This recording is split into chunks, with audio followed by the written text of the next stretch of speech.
Hi, it's Mr. Robinson here again with this week's writing challenge. Now, before we went into lockdown, Betsy used to go and visit a lady who lived in a care home near to her school. And when we went into lockdown, Betsy thought it'd be a great idea to start and write her letters because she couldn't visit anymore. Now, letters are things we used to write before the invention of phones and laptops and WhatsApp and Snapchat and text messages, emails, etc. All you need to write a letter and communicate with somebody is a pen and a piece of paper, an envelope and a stamp. And you can basically get on with it. And your writing task this week is to write a letter to somebody. Here's a letter I produced earlier. I've been writing in Fat Cat's writing set, which is my favourite writing set. And I find that writing letters is easier when I have a cup of coffee with me, but of course that's optional.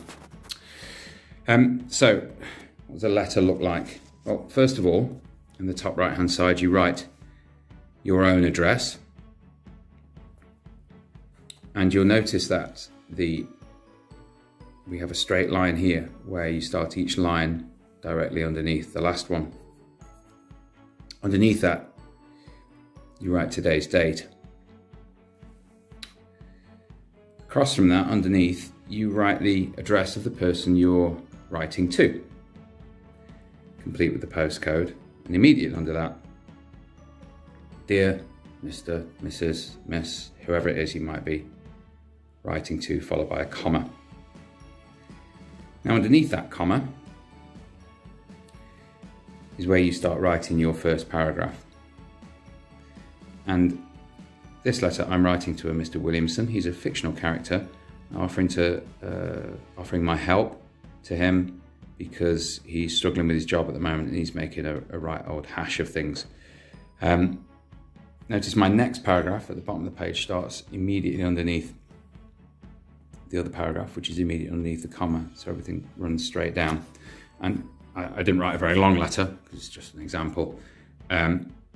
My letter ends, yours sincerely, comma, and then with my name underneath it.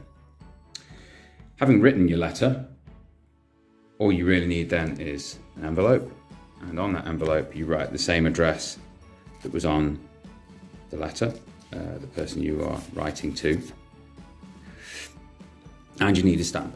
You can buy a book of stamps from Tesco or wherever, post office, I guess. You can write a letter to anybody. Somebody you haven't seen for a while. You could write a letter to your teacher to say what a great job they're doing. That'd be nice to receive something like that. You could write a letter to a friend or a relative. You could write a letter to your local MP and ask them to stop building houses on the fields next to where you live.